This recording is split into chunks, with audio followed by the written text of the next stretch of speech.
ಇವಾಗ ನಾವು ಮಾನವ ಭೂಗೋಳಶಾಸ್ತ್ರದ ವಿಭಾಗಗಳ ಬಗ್ಗೆ ತಿಳಿದುಕೊಳ್ಳೋಣ.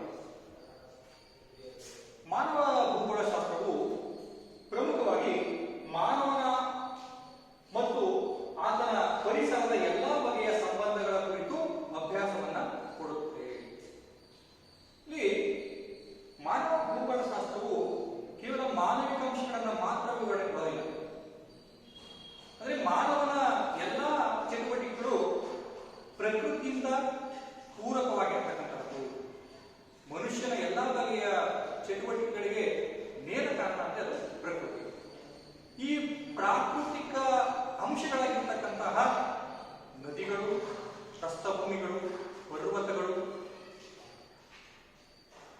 ಈ ಒಂದು ಸಾಗರ ಭಾಗಗಳು, ಸರೋವರಗಳು, ಬೆಟ್ಟಗುಡ್ಡಗಳು, ಮಣ್ಣು, ಸ್ವಾಭಾವಿಕ ಸಸ್ಯವರ್ಗಗಳು, ಖನಿಜಗಳು, ಹೀಗೆ ಇವೆಲ್ಲವೂ ಸಹ ಪ್ರಾಕೃತಿಕ ಅಂಶಗಳಲ್ಲಿ ಬರ್ತಕ್ಕಂಥದ್ದು. ಈ ಪ್ರಾಕೃತಿಕ ಅಂಶಗಳನ್ನ ಬಳಕೆ ಮಾಡಿಕೊಂಡು ಮನುಷ್ಯ ತನ್ನ ಎಲ್ಲ ಆರ್ಥಿಕ ಚಟುವಟಿಕೆಗಳನ್ನ ಕೈಗೊಳ್ತಾ ಇದ್ದಾನೆ. ಹಾಗೆ ನಿಮ್ಗೆ ಆಗ ಹೇಳಿದಾಗೆ ಈ ಪ್ರಾಕೃತಿಕ ಪರಿಸರದ ಜೊತೆಗೆ ಮಾನವಿಕ ಪರಿಸರಗಳು ಸಹ ಪ್ರಮುಖವಾಗಿರ್ತಕ್ಕಂತಹ ಒಂದು ಅಂಶಗಳನ್ನು ಹೊಂದಿದೆ. ಅಂದ್ರೆ ಯಾವುವು ಮಾನವಿಕ ಅಂಶಗಳು ಅಂತ ಹೇಳುವಾಗ ಮನುಷ್ಯ ತಂತಾನೆ ನಿರ್ಮಿಸಿಕೊಂಡಿರ್ತಕ್ಕಂತಹ, ತನ್ನ ಅಭಿವೃದ್ಧಿಗೆ ನಿರ್ಮಿಸಿಕೊಂಡಿರ್ತಕ್ಕಂತಹ ಅಂಶಗಳು. ಉದಾಹರಣೆಗೆ ಜನಸಂಖ್ಯೆ, ಸಂಸ್ಕೃತಿ, ಭಾಷೆ, ಕೃಷಿ, ಕೈಗಾರಿಕೆಗಳು, ಇವೆಲ್ಲವೂ ಸಹ ಮಾನವಿಕ ಪರಿಸರದ ಅಂಶಗಳನ್ನ ಹೊಂದಿರ್ತಕ್ಕಂಥದ್ದು. ಇವೆಲ್ಲವೂ ಒಂದೊಂದು ಸಂಬಂಧ ಹೊಂದಿರತಕ್ಕಂಥದ್ದು, ಒಂದು ಅವಿಭಾಜ್ಯ ಆಗಿರ್ತಕ್ಕಂಥದ್ದು. ಒಂದನ್ನು ಬಿಟ್ಟು ಒಂದು ಇಲ್ಲದೆ ಇರತಕ್ಕಂತಹ ಸನ್ನಿವೇಶದಲ್ಲಿ ಈ ಮಾನವ ಭೂಗೋಳಶಾಸ್ತ್ರವು ಹಲವಾರು ರೀತಿಯಲ್ಲಿ ತನ್ನದೇ ಆಗಿರ್ತಕ್ಕಂತಹ ಒಂದು ವಿಭಾಗಗಳನ್ನ ಒಳಗೊಂಡಿರ್ತಕ್ಕಂಥದ್ದು. ಆ ನಿಟ್ಟಿನಲ್ಲಿ ಮಾನವ ಭೂಗೋಳಶಾಸ್ತ್ರವು ಪ್ರಮುಖವಾಗಿ ಮಾನವಿಕ ವಿಭಾಗಗಳ ಜೊತೆಗೆ ಇತರೆ ವಿಷಯಗಳ ಜೊತೆಗೂ ಸಂಬಂಧವನ್ನ ಹೊಂದಿರತಕ್ಕಂಥದ್ದು. ಮಾನವಿಕ ವಿಭಾಗಗಳು ಇದ್ರ ಜೊತೆಗೆ ಅಂದರೆ ಮನುಷ್ಯನ ಒಂದು ಇತರೆ ಚಟುವಟಿಕೆಗಳಾಗಿರ್ತಕ್ಕಂತಹ ಇತಿಹಾಸ ಇರಬಹುದು, ಅರ್ಥಶಾಸ್ತ್ರ ಇರಬಹುದು, ರಾಜಕೀಯ ಶಾಸ್ತ್ರ ಇರಬಹುದು, ಡೆಮೋಗ್ರಫಿಕ್ ಅಂದ್ರೆ ಜನಸಂಖ್ಯಾ ಸಿದ್ಧಾಂತ ಇರಬಹುದು, ಇವೆಲ್ಲದರ ಜೊತೆಗೆ ಮಾನವ ಭೂಗೋಳಶಾಸ್ತ್ರವು ಒಂದು ಸಂಬಂಧವನ್ನ, ಸಹ ಸಂಬಂಧವನ್ನ ಒಳಗೊಂಡಿರ್ತಕ್ಕಂಥದ್ದು. ಈ ನಿಟ್ಟಿನಲ್ಲಿ ಮಾನವ ಭೂಗೋಳಶಾಸ್ತ್ರ ಇವೆಲ್ಲವನ್ನು ನಾವು ಅಧ್ಯಯನ ಮಾಡಲಿಕ್ಕೆ ಹೋಗ್ತೀವಿ. ಈಗ ಇವನ್ನ ಕ್ರಮಬದ್ಧವಾಗಿ ಜೋಡಿಸ್ತಾ ಹೋಗಬೇಕಾಗುತ್ತೆ. ಮಾನವ ಭೂಗೋಳಶಾಸ್ತ್ರದ ವಿಭಾಗಗಳನ್ನ ಕ್ರಮಬದ್ಧವಾಗಿ ಜೋಡಿಸ್ತಾ ಹೋದಾಗ ನಾವು ಇವು ಅನೇಕ ವಿಭಾಗಗಳನ್ನ ಒಳಗೊಂಡಿದೆ. ಅದರಲ್ಲಿ ಆರ್ಥಿಕ ಭೂಗೋಳಶಾಸ್ತ್ರ, ರಾಜಕೀಯ ಭೂಗೋಳಶಾಸ್ತ್ರ, ನಗರ ಭೂಗೋಳಶಾಸ್ತ್ರ, ಸಾಂಸ್ಕೃತಿಕ ಮತ್ತು ಸಾಮಾಜಿಕ ಭೂಗೋಳಶಾಸ್ತ್ರ, ಜನಸಂಖ್ಯಾ ಭೂಗೋಳಶಾಸ್ತ್ರ, ವಸತಿ ಭೂಗೋಳಶಾಸ್ತ್ರ, ಹೀಗೆ ಹಲವು ವಿಭಾಗಗಳನ್ನು ನಾವು ಮಾನವ ಭೂಗೋಳಶಾಸ್ತ್ರದ ವಿಭಾಗಗಳಲ್ಲಿ ಕಾಣ್ತೀವಿ. ಇನ್ನು ನಾವು ಇದನ್ನ ಒಂದೊಂದಾಗಿ ತಿಳ್ಕೊಳ್ತಾ ಹೋಗೋಣ. ಅದರಲ್ಲಿ ಮೊದಲನೇದು ಆರ್ಥಿಕ ಭೂಗೋಳಶಾಸ್ತ್ರ. ಆರ್ಥಿಕ ಭೂಗೋಳಶಾಸ್ತ್ರವು ಮಾನವನ ಆರ್ಥಿಕ ಚಟುವಟಿಕೆಗಳು ಪ್ರಪಂಚದಾದ್ಯಂತ ಯಾವ ರೀತಿ ಇದ್ದಾವೆ, ಒಂದು ಪರಿಸರವು ಮನುಷ್ಯನ ಆರ್ಥಿಕ ಚಟುವಟಿಕೆಗಳಿಗೆ ಹೇಗೆ ಪೂರಕವಾಗಿದೆ, ಇದನ್ನ ಆರ್ಥಿಕ ಭೂಗೋಳಶಾಸ್ತ್ರದಲ್ಲಿ ನಾವು ಅಧ್ಯಯನ ಮಾಡ್ತೀವಿ. ಉದಾಹರಣೆಗೆ ಅಲ್ಲಿನ ಒಂದು ಪ್ರದೇಶದ ಕೃಷಿ ಹೇಗಿದೆ, ಕೈಗಾರಿಕೆಗಳು ಯಾವ ರೀತಿಯ ಅಭಿವೃದ್ಧಿಯನ್ನು ಹೊಂದಿದ್ದಾವೆ, ಸಾರಿಗೆ ಮತ್ತು ಸಂಪರ್ಕಗಳು, ಇವುಗಳ ಮೇಲೆ ಭೌಗೋಳಿಕ ಅಂಶಗಳು ಯಾವ ರೀತಿಯ ಪ್ರಭಾವವನ್ನು ಉಂಟು ಮಾಡುತ್ತವೆ ಅನ್ನೋದ್ರ ಬಗ್ಗೆ ತಿಳ್ಕೊಳ್ತಾ ಹೋಗ್ತೀವಿ. ಉದಾಹರಣೆಗೆ ಕೃಷಿ, ಕೈಗಾರಿಕೆ, ಸಾರಿಗೆ ಸಂಪರ್ಕಗಳ ಮೇಲೆ ಭೌಗೋಳಿಕ ಅಂಶಗಳು ಹೇಗೆ ಪ್ರಭಾವವನ್ನ ಉಂಟು ಮಾಡುತ್ತವೆ ಎಂಬತಕ್ಕಂಥದ್ದನ್ನ ಆರ್ಥಿಕ ಭೂಗೋಳಶಾಸ್ತ್ರದಲ್ಲಿ ನಾವು ಅಧ್ಯಯನ ಮಾಡ್ತೀವಿ. ಕೈಗಾರಿಕೆಗಳನ್ನ ಉದಾಹರಣೆಗೆ ತೆಗೆದುಕೊಳ್ಳೋಣ. ನಾವು ಭಾರತದ ಛೋಟಾ ನಾಗಪುರ ಪ್ರಸ್ಥಭೂಮಿಯನ್ನು ನಾವು ಗಮನಿಸಿಕೊಂಡ್ರೆ ಇದು ಬೆಟ್ಟ ಗುಡ್ಡಗಳ ಪ್ರದೇಶ, ಖನಿಜಗಳು ಸಾಕಷ್ಟು ಪ್ರಮಾಣದಲ್ಲಿ ಹೊಂದಿರತಕ್ಕಂಥದ್ದು. ಈ ಕಾರಣದಲ್ಲಿ ಈ ಪ್ರದೇಶದಲ್ಲಿ ಛೋಟಾ ನಾಗಪುರ ಪ್ರಸ್ಥಭೂಮಿಯಲ್ಲಿ ಅನೇಕ ಬಗೆಯ ಬೃಹತ್ ಪ್ರಮಾಣದ ಕಬ್ಬಿಣ ಮತ್ತು ಉಕ್ಕು ಕೈಗಾರಿಕೆಗಳು ನೆಲೆಗೊಂಡಿರ್ತಕ್ಕಂಥದ್ದು. ಇದಕ್ಕೆ ಮೂಲ ಕಾರಣ ಅಲ್ಲಿನ ಭೌಗೋಳಿಕ ಅಂಶ, ಅಲ್ಲಿ ಇರ್ತಕ್ಕಂತಹ ಖನಿಜಗಳನ್ನ ಪಡ್ಕೊಂಡು ಹೆಚ್ಚಿನ ಪ್ರಮಾಣ ಪ್ರಮಾಣದಲ್ಲಿ ಕೈಗಾರಿಕೆ, ಕಬ್ಬಿಣ ಮತ್ತು ಕೈಗಾರಿಕೆಗಳು ಅಭಿವೃದ್ಧಿಯನ್ನು ಹೊಂದಿರತಕ್ಕಂಥದ್ದು. ಹೀಗೆ ಭೌಗೋಳಿಕ ಅಂಶಗಳು ಆರ್ಥಿಕ ಹಿನ್ನೆಲೆಯಲ್ಲಿ ಹೆಚ್ಚು ಪ್ರಾಮುಖ್ಯತೆಯನ್ನು ಪಡೆದುಕೊಂಡಿದ್ದಾವೆ. ಇನ್ನು ಎರಡನೇದು ರಾಜಕೀಯ ಭೂಗೋಳಶಾಸ್ತ್ರ. ರಾಜಕೀಯ ಭೂಗೋಳಶಾಸ್ತ್ರವು ಒಂದು ಪ್ರದೇಶದ ರಾಜ್ಯ ಅಥವಾ ರಾಷ್ಟ್ರಗಳ ಸ್ಥಾನ, ಗಡಿ ಪ್ರದೇಶಗಳು, ಆ ಗಡಿ ಪ್ರದೇಶಗಳ ಹಂಚಿಕೆ, ರಾಜಕೀಯ ನಿರ್ಧಾರಗಳು ಇವುಗಳ ಮೇಲೆ ಭೌಗೋಳಿಕ ಪ್ರಭಾವವನ್ನು ಉಂಟು ಮಾಡತಕ್ಕಂಥದ್ದು. ಇದನ್ನ ತಿಳಿಸ್ಕೊಡ್ತೀವಿ. ಉದಾಹರಣೆ ಹೇಳ್ಬೇಕಂದ್ರೆ ನಮ್ಮ ದೇಶದ ಉತ್ತರ ಭಾಗವನ್ನು ನಾವು ಗಮನಿಸಿಕೊಂಡ್ರೆ ಅಲ್ಲಿ ಭೂಪ್ರದೇಶದಿಂದ ರಾಜಕೀಯ ಗಡಿಯನ್ನು ಕಾಣ್ತೀವಿ. ಉದಾಹರಣೆಗೆ ಹಿಮಾಲಯ ಪರ್ವತ. ಈ ಹಿಮಾಲಯ ಪರ್ವತವು ಚೀನಾ ಮತ್ತು ಭಾರತದ ಪ್ರಮುಖ ಗಡಿಯಾಗಿದೆ. ಹಾಗೇನೆ ಥಾರ್ ಮರುಭೂಮಿಯು ಭಾರತ ಮತ್ತು ಪಾಕಿಸ್ತಾನದ ಪ್ರಮುಖ ಗಡಿಯಾಗಿದೆ. ಅಂದರೆ ನೈಸರ್ಗಿಕವಾಗಿರ್ತಕ್ಕಂಥ ಗಡಿ. ಇನ್ನು ದಕ್ಷಿಣಕ್ಕೆ ಬಂದರೆ ನಾವು ಸಮುದ್ರ ಭಾಗಗಳಿಂದ ಆವೃತವಾಗಿರ್ತಕ್ಕಂಥದ್ದು. ಇದು ಈ ಪ್ರಮುಖವಾಗಿರ್ತಕ್ಕಂಥ ಗಡಿ. ಹೀಗಾಗಿ ಇಂತಹ ಗಡಿ ಪ್ರದೇಶಗಳು ಒಂದು ಪ್ರದೇಶದಿಂದ ಒಂದು ದೇಶದಿಂದ ಮತ್ತೊಂದು ದೇಶಕ್ಕೆ ಅತಿಕ್ರಮಣಕಾರರನ್ನ ಬಹು ಸುಲಭವಾಗಿ ಬಿಟ್ಟುಕೊಳ್ಳಲಿಕ್ಕೆ ಹೋಗಲಿದೆ. ಹೀಗಾಗಿ ಈ ರಾಜಕೀಯ ನಿರ್ಧಾರಗಳು ಸಹ ಭೌಗೋಳಿಕ ಪ್ರದೇಶಗಳು ಅವುಗಳ ಮೇಲೆ ಹೆಚ್ಚು ನಿಯಂತ್ರಣವನ್ನು ಹೊಂದಿರತಕ್ಕಂಥದ್ದು. ಜೊತೆಗೆ ಒಂದು ದೇಶದ ಸ್ಥಾನವೂ ಸಹ ಯಾವ ಪ್ರದೇಶದಲ್ಲಿ ಒಂದು ದ್ವೀಪ ಸ್ಥಾನ ಹೊಂದಿದೆಯಾ ಅಥವಾ ವಿಶಾಲವಾದ ಭೂಪ್ರದೇಶದ ಒಂದು ಖಂಡಾಂತರ ಸ್ಥಾನವನ್ನು ಹೊಂದಿದೆಯಾ, ಇವುಗಳನ್ನು ಸಹ ನಾವು ಈ ಒಂದು ರಾಜಕೀಯ ಭೂಗೋಳಶಾಸ್ತ್ರದಲ್ಲಿ ಓದ್ತಾ ಹೋಗ್ತೀವಿ.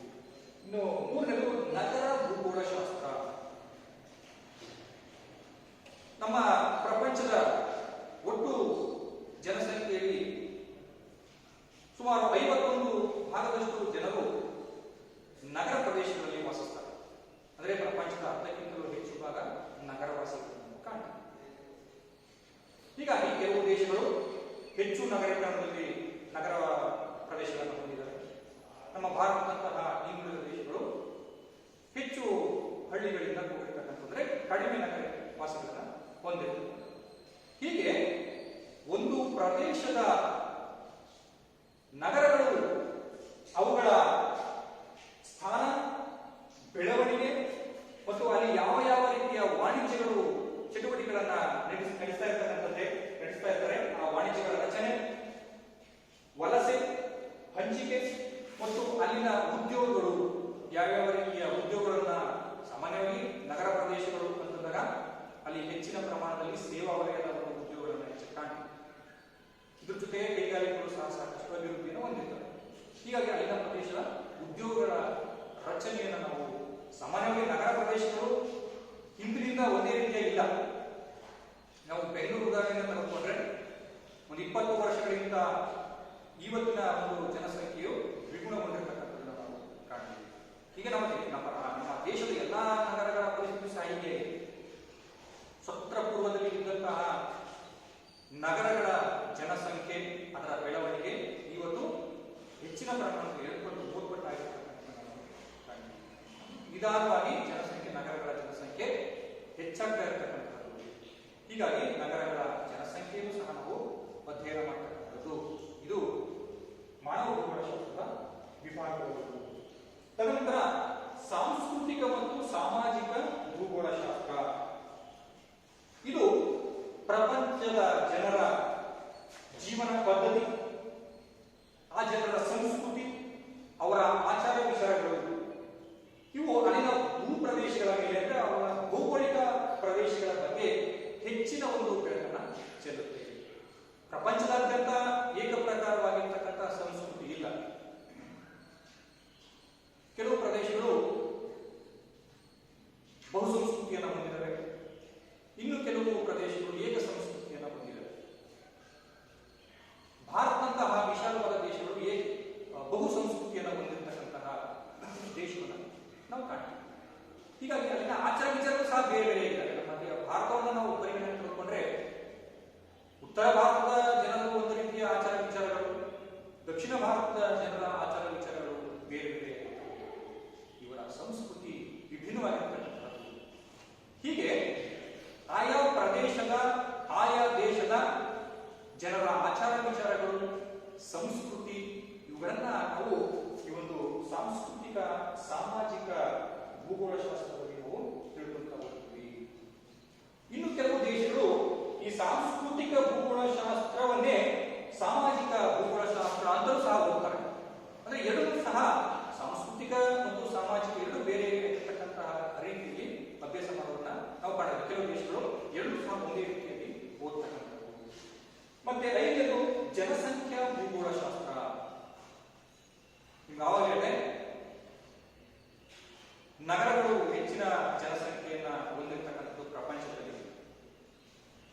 ನಮ್ಮ ದೇಶದ ಒಂದು ಪರಿಗಣನೆಯನ್ನ ತೆಗೆದುಕೊಂಡ್ರೆ ಗ್ರಾಮೀಣ ಪ್ರದೇಶಗಳು ಹೆಚ್ಚಿನ ಜನಸಂಖ್ಯೆಯನ್ನು ಹೊಂದಿರ್ತಕ್ಕಂಥದ್ದು. ಅಂದ್ರೆ ಕೆಲವು ದೇಶಗಳು ಗ್ರಾಮೀಣ ಜನಸಂಖ್ಯೆಯನ್ನು ಹೆಚ್ಚಾಗಿ ಕಾಣ್ತೀವಿ, ಇನ್ನು ಕೆಲವು ದೇಶಗಳು ನಗರ ವಾಸಿಗಳನ್ನು ಹೆಚ್ಚಾಗಿ ಕಾಣ್ತವೆ. ಈ ಕಾರಣದಿಂದಾಗಿ ನಾವು ಜನಸಂಖ್ಯಾ ಭೂಗೋಳಶಾಸ್ತ್ರದಲ್ಲಿ ಜನಸಂಖ್ಯೆ ಯಾವ ರೀತಿ ಬೆಳವಣಿಗೆ ಆಯಿತು, ಪ್ರತಿ 10 ವರ್ಷಕ್ಕೊಮ್ಮೆ ಜನಗಣತಿಯನ್ನು ಮಾಡ್ತಾರೆ. ಈ 10 ವರ್ಷಕ್ಕೊಮ್ಮೆ ಜನಗಣತಿ 10 ವರ್ಷದ ಹಿಂದೆ ಇದ್ದಂತಹ ಜನಸಂಖ್ಯೆಗೆ ಎಷ್ಟು ಜನಸಂಖ್ಯೆ ಸೇರ್ಕೊಳ್ತು, ಹೀಗೆ ಜನಸಂಖ್ಯಾ ಬೆಳವಣಿಗೆಯನ್ನು ನಾವು ತಿಳ್ಕೊಳ್ತಕ್ಕಂತಹದ್ದು. ಹಾಗೂ ಜನಸಾಂದ್ರತೆಯ ಬಗ್ಗೆ ಕೆಲವು ದೇಶಗಳು ಅತಿ ಹೆಚ್ಚು ಜನಸಾಂದ್ರತೆಯನ್ನು ಹೊಂದಿದ್ದಾರೆ. ಉದಾಹರಣೆಗೆ ಜಪಾನ್ ನೋಡಿಕೊಂಡ್ರೆ, ಯುರೋಪಿನ ದೇಶಗಳನ್ನು ನೋಡಿಕೊಂಡ್ರೆ ಜನಸಾಂದ್ರತೆ ಹೆಚ್ಚಾಗಿದೆ. ಆಫ್ರಿಕಾದ ದೇಶಗಳು, ಆಸ್ಟ್ರೇಲಿಯಾ ಇಂಥ ದೇಶಗಳಲ್ಲಿ ಜನಸಾಂದ್ರತೆ ಬಹಳ ಕಡಿಮೆ. ಹೀಗಾಗಿ ಒಂದು ದೇಶದ ಜನಸಾಂದ್ರತೆಯ ಬಗ್ಗೆಯೂ ಸಹ ನಾವು ಜನಸಂಖ್ಯೆ ಭೂಗೋಳಶಾಸ್ತ್ರದಲ್ಲಿ ಓದ್ತೀವಿ. ಮತ್ತೆ ಜನಸಂಖ್ಯೆ ಹಂಚಿಕೆ, ಜನಸಂಖ್ಯಾ ಸಂಯೋಜನೆ. ಏಷ್ಯಾ ಖಂಡವು ಅತಿ ಹೆಚ್ಚು ಜನಸಂಖ್ಯಾ ದೇಶಗಳನ್ನು ಹೊಂದಿದೆ ಅಂತ ಓದ್ತೀವಿ. ಚೀನಾ, ಭಾರತ ಪ್ರಥಮ ಮತ್ತು ದ್ವಿತೀಯ ಸ್ಥಾನದಲ್ಲಿ ಜನಸಂಖ್ಯೆ ಬಂದಿದೆ. ಅಂದ್ರೆ ಜನಸಂಖ್ಯಾ ಹಂಚಿಕೆ. ಇನ್ನು ಕೆಲವು ದೇಶಗಳು ಬಹಳ ಕಡಿಮೆ ಪ್ರಮಾಣದ ಜನಸಂಖ್ಯೆ ಹಂಚಿಕೆಯನ್ನು ಹೊಂದಿರ್ತವೆ. ಹೀಗೆ ಒಂದು ದೇಶದ ಜನಸಂಖ್ಯಾ ಹಂಚಿಕೆ, ಜನಸಂಖ್ಯಾ ಸಂಯೋಜನೆಯನ್ನು ಸಹ ಕಾಣ್ತೀವಿ ಹೆಚ್ಚಿನ ಪ್ರಮಾಣದಲ್ಲಿ. ಈ ಜನಸಂಖ್ಯಾ ಸಂಯೋಜನೆ ಬಗ್ಗೆ ಸಹ ತಿಳ್ಕೊಂತ ಹೋಗ್ತೀವಿ. ಅಂದ್ರೆ ಒಂದು ದೇಶದ ಜನಸಂಖ್ಯಾ ಸಂಯೋಜನೆ, ವಯೋರಚನೆ ಇರಬಹುದು, ಜನನ ಮರಣ ಪ್ರಮಾಣಗಳಿರಬಹುದು, ಅಲ್ಲಿನ ಸಾಕ್ಷರತೆಯ ಪ್ರಮಾಣ ಇರಬಹುದು, ಇವೆಲ್ಲವೂ ಸಹ ನಾವು ಈ ಒಂದು ಜನಸಂಖ್ಯಾ ಭೂಗೋಳಶಾಸ್ತ್ರದಲ್ಲಿ ಅಧ್ಯಯನ ಮಾಡ್ತೀವಿ. ಹಾಗೆಯೇ ಆರ್ಯ ವಸತಿ ಭೂಗೋಳಶಾಸ್ತ್ರ, ಸೆಟಲ್ಮೆಂಟ್ ಜಾಗ್ರಫಿ ಇರತಕ್ಕಂಥ ವಸತಿ ಭೂಗೋಳ ಶಾಸ್ತ್ರ. ಅಂದರೆ ಯಾವ ಯಾವ ಬಗೆಯ ವಸತಿಗಳನ್ನ ಭೂಮಿಯ ಮೇಲೆ ಮನುಷ್ಯ ನಿರ್ಮಾಣ ಮಾಡ್ಕೊಂಡಿದ್ದಾನೆ. ಒಟ್ಟಿ ಮನೆಯನ್ನು ಸಹ ನಾವು ವಸತಿ ಅಂತ ಕರಿತೀವಿ. ನ್ಯೂಯಾರ್ಕ್ ಅಂತ ದೊಡ್ಡ ನಗರವನ್ನು ಸಹ ನಾವು ವಸತಿ ಅಂತ ಕರಿತೀವಿ. ಒಂದು ಸಣ್ಣ ಹಳ್ಳಿಯನ್ನು ವಸತಿ ಅಂತ ಕರಿತೀವಿ. ಈ ನಿಟ್ಟಿನಲ್ಲಿ ಈ ಎಲ್ಲವನ್ನೂ ಸಹ ಮನುಷ್ಯ ಶಾಶ್ವತವಾಗಿ ನೆಲೆಯಿರ್ತಕ್ಕಂತಹ ಒಂದು ಪ್ರದೇಶವನ್ನ ವಸತಿ ಅಂತ ನಾವು ಅಧ್ಯಯನ ಮಾಡುವಾಗ ಈ ವಸತಿಗಳ ಹಂಚಿಕೆ ಯಾವ ರೀತಿ ಇದೆ, ಕೆಲವು ನದಿ ಬಯಲುಗಳಲ್ಲಿ ಇರಬಹುದು, ಕೆಲವು ಬೆಟ್ಟ ಗುಡ್ಡ ಪ್ರದೇಶಗಳಲ್ಲಿ ಇರಬಹುದು, ಕೆಲವು ರಸ್ತೆಗಳ ಉದ್ದಕ್ಕೂ ಸಹ ವಸತಿಗಳು ನಿರ್ಮಾಣಗೊಂಡಿರಬಹುದು. ಇಕ್ಕಟ್ಟಾಗಿರ್ತಕ್ಕಂತಹ ಪರಿಸ್ಥಿತಿ ಒಳಗಡೆ ಕೆಲವು ವಸತಿಗಳಿರಬಹುದು. ಸೊ ಈ ರೀತಿ ವಸತಿಗಳ ಹಂಚಿಕೆ ಬಗ್ಗೆ, ಅದರ ಸ್ಥಾನ ಸ್ವರೂಪ ಯಾವ ರೀತಿ ಇದೆ, ನಗರ ಪ್ರದೇಶಗಳಿರ್ಬೋದು, ಗ್ರಾಮೀಣ ಪ್ರದೇಶಗಳಿರ್ಬೋದು, ಇವುಗಳಲ್ಲಿ ವಸತಿಗಳು ಹೇಗೆ ಹಂಚಿಕೆಯಾಗಿದ್ದಾರೆ, ಅಲ್ಲಿ ಯಾವ ರೀತಿಯ ಕಾರ್ಯವನ್ನು ನಿರ್ವಹಿಸ್ತಾ ಇರ್ತಾರೆ. ನಗರ ಪ್ರದೇಶಗಳಲ್ಲಾದ್ರೆ ನಿಮ್ಗೆ ಅವಾಗ ಹೇಳಿದಂಗೆ ಅವರು ಹೆಚ್ಚಿನ ಪ್ರಮಾಣದಲ್ಲಿ ವಾಣಿಜ್ಯ ಚಟುವಟಿಕೆಗಳನ್ನು ಕೈಗೊಳ್ತಕ್ಕಂಥದ್ದು. ನಗರ ಪ್ರದೇಶಗಳಲ್ಲೇ ಗ್ರಾಮೀಣ ಪ್ರದೇಶಗಳಾದ್ರೆ ಅಲ್ಲಿ ಕೃಷಿ ಹೆಚ್ಚಿನ ಪ್ರಮಾಣದಲ್ಲಿ ಕಂಡುಬರ್ತಕ್ಕಂಥದ್ದು. ಹೀಗೆ ವಸತಿ ಭೂಗೋಳಶಾಸ್ತ್ರದಲ್ಲಿ ವಸತಿಗಳ ಹಂಚಿಕೆ, ಸ್ಥಾನ, ಸ್ವರೂಪ, ಕಾರ್ಯಸಂಘಟನೆ ಇವೆಲ್ಲವನ್ನು ಸಹ ತಿಳಿಸುತ್ತದೆ. ಹೀಗಾಗಿ ಮಾನವ ಭೂಗೋಳಶಾಸ್ತ್ರವು ಪ್ರಮುಖವಾಗಿ ಆರ್ಥಿಕ ಭೂಗೋಳಶಾಸ್ತ್ರ, ಅಂದ್ರೆ ಭೂಮಿಯ ಮೇಲ್ಮೈಯಲ್ಲಿ ಕಂಡುಬರತಕ್ಕಂತಹ ಮಾನವನ ಆರ್ಥಿಕ ಚಟುವಟಿಕೆಗಳು ಪ್ರದೇಶದಿಂದ ಪ್ರದೇಶಕ್ಕೆ ಹೇಗೆ ಭಿನ್ನವಾಗಿದ್ದಾವೆ ಅನ್ನೋದನ್ನ ಅಭ್ಯಾಸ ಮಾಡುತ್ತೆ. ರಾಜಕೀಯ ಭೂಗೋಳಶಾಸ್ತ್ರವು ಒಂದು ದೇಶ ಮತ್ತೊಂದು ದೇಶದ ಜೊತೆಗೆ ಯಾವ ರೀತಿಯ ಒಂದು ಗಡಿಯನ್ನು ಹಂಚಿಕೊಂಡಿದೆ ಅಥವಾ ಅಲ್ಲಿನ ರಾಷ್ಟ್ರಗಳ ಸ್ಥಾನ ಯಾವ ರೀತಿ ಇದೆ, ಇದ್ರ ಬಗ್ಗೆ ಅಧ್ಯಯನ ಮಾಡುತ್ತೆ. ನಗರ ಭೂಗೋಳಶಾಸ್ತ್ರವು ನಗರ ಪ್ರದೇಶಗಳ ಸ್ಥಾನ, ಬೆಳವಣಿಗೆ, ವಾಣಿಜ್ಯ ರಚನೆ, ವಲಸೆ ಇವುಗಳ ಬಗ್ಗೆ ಅಧ್ಯಯನ ಮಾಡಬಹುದು. ಸಾಂಸ್ಕೃತಿಕ ಸಾಮಾಜಿಕ ಭೂಗೋಳಶಾಸ್ತ್ರವು ಒಂದು ಪ್ರದೇಶದ ಜನರ ಆಚಾರ ವಿಚಾರ, ಸಂಸ್ಕೃತಿ ಇವುಗಳ ಬಗ್ಗೆ ತಿಳ್ಕೊಳ್ಳುವಂಥದ್ದು. ಜನಸಂಖ್ಯಾ ಭೂಗೋಳಶಾಸ್ತ್ರವು ಜನಸಂಖ್ಯಾ ಬೆಳವಣಿಗೆ, ಸಾಂದ್ರತೆ, ಹಂಚಿಕೆ, ಜನಸಂಖ್ಯಾ ಸಂಯೋಜನೆ ಇವುಗಳ ಬಗ್ಗೆ ಬೆಳಕು ಹಚ್ಚುತ್ತಾ ಹೋಗುತ್ತೆ.